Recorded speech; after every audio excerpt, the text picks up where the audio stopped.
कभी सोचा है कि क्या रेत में खींची गई एक लाइन करोड़ों लोगों का भविष्य तय कर सकती है?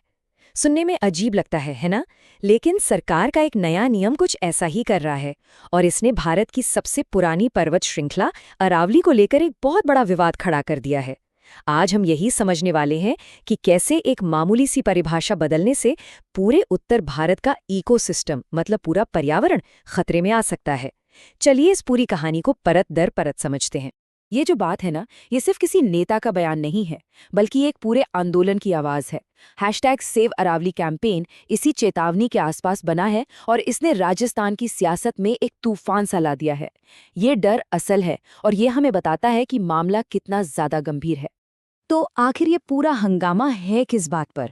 देखिए, एक नया नियम आया है जो कहता है कि जो पहाड़ियां 100 मीटर से कम ऊंची हैं, उन्हें अब अरावली का हिस्सा नहीं माना जाएगा। अब सुनने में तो ये एक छोटा सा टेक्निकल बदलाव लगता है ना?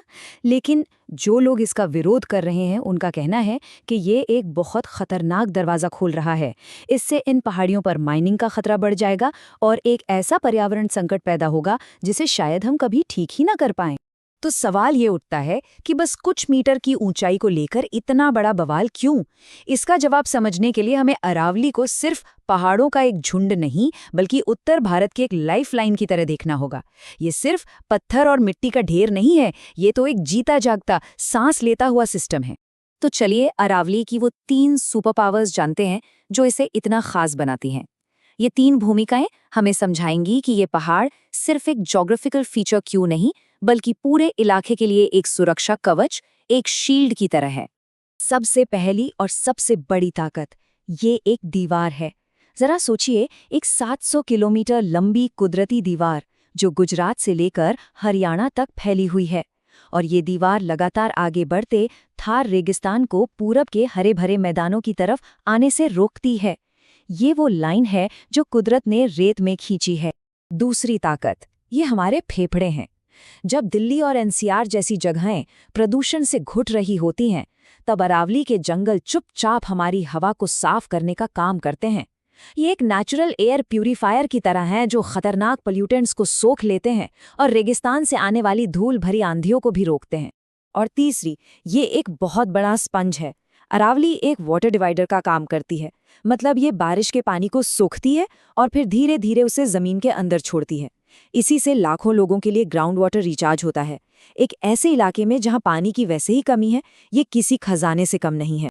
लेकिन देखिए, ये जो संकट आज हमारे सामने है, ये कोई रातों रात पैदा नहीं हुआ। आज हम जो खतरा देख रहे हैं, वो तो दशकों से चली आ रही अनदेखी और बर्बादी की कहानी का बस एक नया चैप्टर है। ये एक धीमी, बहुत धीमी त्रासदी है। ये टेबल हमें कहानी बताती है कि कैसे अलग अलग राज्यों में वक्त के साथ हालात बिगड़ते गए। हरियाणा में जहां कभी पंचायतों का अच्छा खासा कंट्रोल था, वो ढीला पड़ गया। राजस्थान में जो कभी राजाओं की शिकार की जगहें थीं, उन्हें कमर्शियल कटाई के लिए खोल दिया गया। और गुजरात में तो आज़ादी के बाद भी पट्टे दिए जाते रहे, बिना ये सोचे कि यहाँ दोबारा पेड़ पौधे कैसे उगेंगे। रास्ते अलग थे पर मंजिल एक ही थी, जंगलों की बर्बादी। तो कुल मिलाकर तस्वीर कुछ ऐसी बनती है। अरावली पर हर तरफ से हमला हो रहा है। बढ़ती आबादी, कंट्रोल के बाहर जानवरों की चराई, गैर कानूनी माइनिंग और बड़े बड़े कंस्ट्रक्शन प्रोजेक्ट्स, ये सारे फैक्टर्स मिलकर इस नाजुक इकोसिस्टम को धीरे धीरे खत्म कर रहे हैं। लेकिन इस पूरी निराशाजनक तस्वीर में उम्मीद की एक किरण भी है।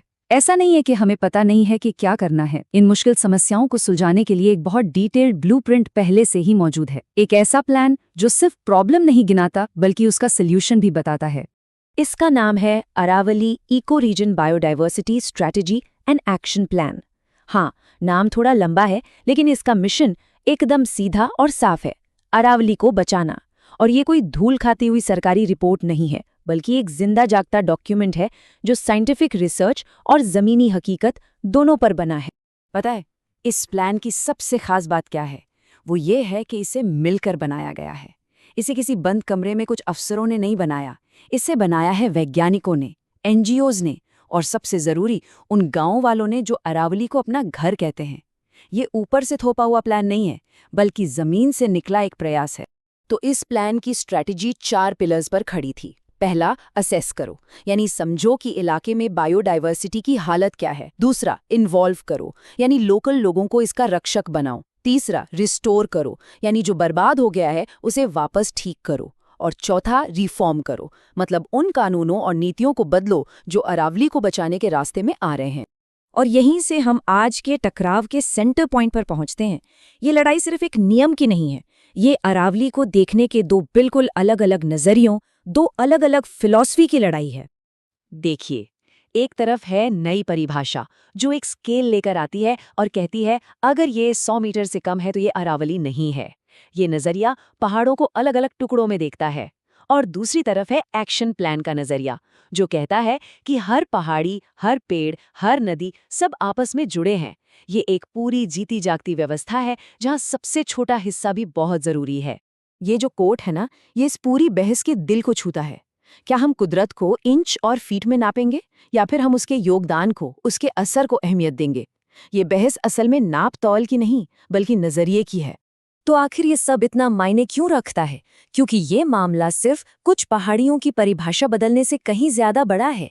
ये इस बारे में है कि हम अपने भविष्य को कैसे परिभाषित करते हैं। तो हम इस चर्चा को एक सवाल पर छोड़ते हैं। क्या किसी पहाड़ को उसकी ऊंचाई से नापा जाना चाहिए या उसके असर से?